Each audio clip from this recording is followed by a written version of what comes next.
selamat datang di Ruang Suara, podcast tempat kita bisa berpendapat dengan aman, santai, dan berbagai sudut pandang. Kenalin, aku Anissa, dan hari ini aku nggak sendirian. Ada aku Alia Fadlanisa, Aku Sabina Atika, dan aku Alia Sabila. Nah, di episode kali ini kita bakalan ngobrolin topik yang sebenarnya dapat banget sama kehidupan kita di sehari-hari, yaitu kebebasan berpendapat di media sosial. Di zaman sekarang, kita pasti dengan mudah kan menyampaikan opini lewat media sosial, di Instagram, TikTok, X. atau media sosial lainnya. Tapi bener-bener kita tuh bisa dibilang bebas mengatakan apa aja atau enggak sih? Itu yang bakalan kita bahas ya guys ya. Atau sebenarnya nih ada batas antara kebebasan berpendapat dan kebablasan. Nah, itu yang bakal kita bahas hari ini. Bablas. Jadi stay tune dan langsung aja kita mulai. Oke. Pertama nih, kita mulai dari hal yang paling dasarnya dulu. Aku bakalan ngomong dulu sama Aku Alia. Nah, Alia, menurut kamu sebenarnya kebebasan berpendapat itu apa aja sih? Kalau menurut aku nih ya, kebebasan berpendapat itu berarti kebebasan untuk kita menyampaikan aspirasi kita, keinginan kita sebagai warga negara. Nah, itu boleh dari pikiran kita, opini kita, maupun kritik kita terhadap pelayan publik ataupun yang lainnya. Nah, apalagi itu kan sekarang kita di media sosial itu kan memberi ruang kan buat kita tuh untuk lebih luas lagi nih menyampaikan pendapat-pendapat kita sebagai masyarakat. Berarti kalau kita punya opini kita bebas ya menyampaikan di media sosial. Oke. Menurut aku malah itu sih yang paling sering dilupain ya sama orang-orang, karena untuk mengeluarkan pendapat kan kita juga ada tanggung jawab sendiri untuk Apa yang kita sampaikan. Iya, benar. Terus oke, kita kan udah bahas nih dasarnya gimana. Terus coba kita masuk ke contohnya ya. Nah, di depan ya. Coba aku misal kasih contoh. Kita sebagai mahasiswa, kita pasti merasakan plus minus yang ada di dalam kampus dong, ya kan? Cuma kadang kan plus minus yang ada di kampus tuh bisa kita keep sendiri ya di dalam diri kita. Cuman tapi kalau misalnya nih ada satu orang yang kayaknya udah ngerasa, aduh kayaknya nih aku harus ngeluapin satu hal nih gitu. Misal kayak pelayanan di kampus nih kurang baik, lama banget. Semoga kedepannya bisa jadi lebih baik. Misal aku ngeposting nih kayak gitu. Nah, menurut kalian itu termasuk kritik atau kebebasan berpendapat nih? Menurut Alia gimana? Kalau menurut aku ya, itu bentuknya bisa kritik, tapi juga kita menyampaikan pendapat kita. Karena kan kita mengalami sendiri nih, kita tidak nyaman atas pelayanan itu, lambatnya pelayanan itu. Jadi kita yang merasakan, jadi kita sangat pantas, punya hak banget untuk mengeluarkan pendapat kita nih, apa yang kita alami. Sebagai kritik untuk pelayanannya agar lebih baik, karena kan itu tadi dia juga berharap kan untuk kedepannya dia bisa diperbaiki untuk pelayanannya gitu. Kalau menurut Arin gimana? Aku juga setuju sih sama Alia, karena dia itu mengkritik pelayanannya, bukan pribadi seseorangnya. Iya, gitu ya. benar sih, benar banget. Terus kalau misalnya nih, itu kan dia mengkritik suatu layanannya dan dia juga menyampaikan harapan dia gitu kan biar jadi lebih baik. Tapi coba kita ubah. Kalau misalnya yang tadi katanya pelayanannya lama banget, tapi semoga kedepannya bisa jadi lebih baik, diubah menjadi ini karyawannya nggak profesional banget, nggak becus, bego kayak gitu. Nah, menurut kalian itu gimana? Termasuk kritik yang wajar-wajar aja atau udah menyimpang nih? Kalau menurut aku ya, itu justru malah udah lewat dari kita mengkritik atau mengeluarkan aspirasi kita. Iya. Itu justru malah kita udah jatuhnya ke cyberbullying. Karena kan kita udah ngatain beliau bego dan lain-lain kan. Itu berarti itu berarti kan kita secara nggak sengaja atau secara sengaja kita mengatakan bahwa dia itu tidak kompeten untuk di bidangnya. Ya, aku juga setuju sama itu, makanya kita di sini harus bicara tentang batasnya. Harus ada batas sih. Iya. Betul. Oke. Oke, disinilah kita mulai bicara soal batas kata Arin tadi. Karena kalau misalnya semua apa-apa itu opini, ini kan termasuk opini Iya, kita opini, nih, opini. gitu kan? Ini kan termasuk opini kita.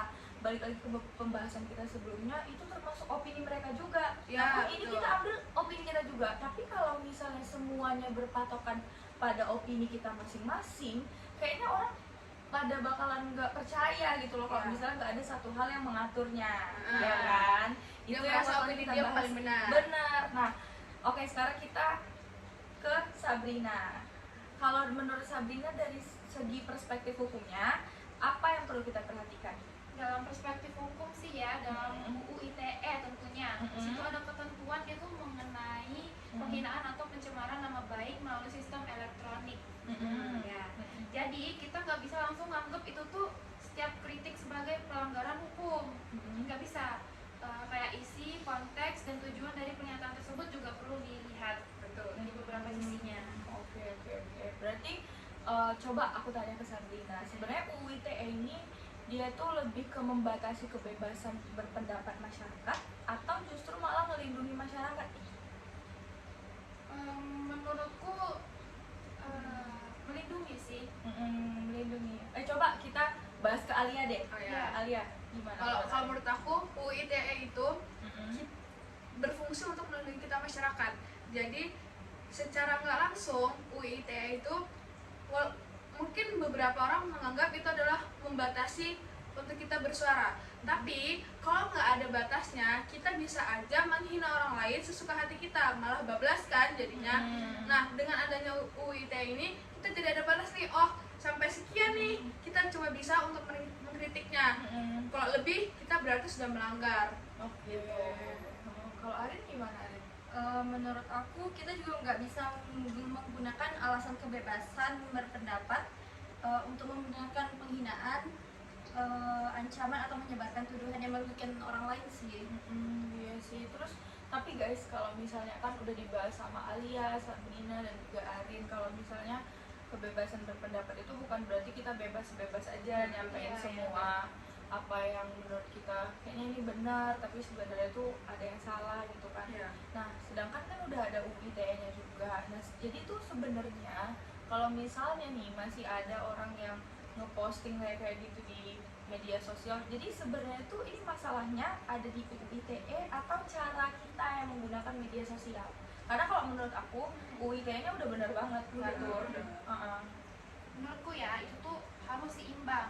Kita tuh punya hak juga untuk menyampaikan pendapat, tapi dengan catatan kita juga punya tanggung jawab untuk menghormati hak orang lain dan mematuhi hukum yang berlaku. Oke. Kayaknya udah cukup pembahasan kita ya. Tapi sebelum kita tutup, menurut kalian apakah kita harus takut berpendapat di media sosial?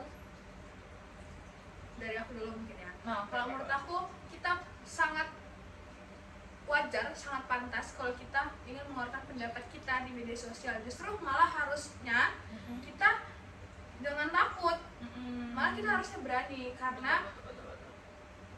apa, kita mengkritik nih, misalnya seperti pelayanan publik tadi yang di kampus itu kita mengkritik, kita juga punya perlindungan kok dari UU ITE gitu kan. Nah, mereka juga tidak bisa sewenang-wenangnya untuk menghakimi kita begitu. Tapi kalau menurut aku sebelum posting kita juga harus berpikir sih apa kita yang kita sampaikan ke orang lain itu benar-benar kritik atau malah menyerang diri orang lain itu, Menyerang pribadi orang. Iya.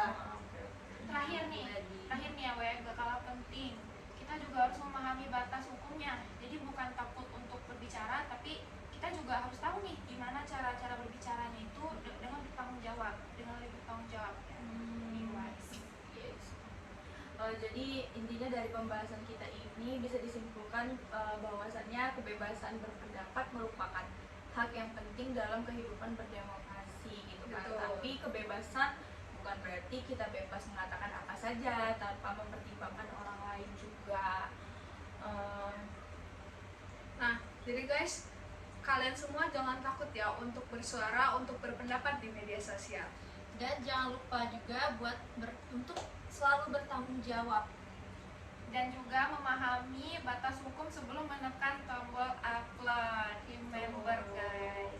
Karena pada akhirnya semua itu bukan tentang apakah kita boleh atau nggak boleh berpendapat, tapi bagaimana kita menggunakan kebebasan tersebut dengan bijak.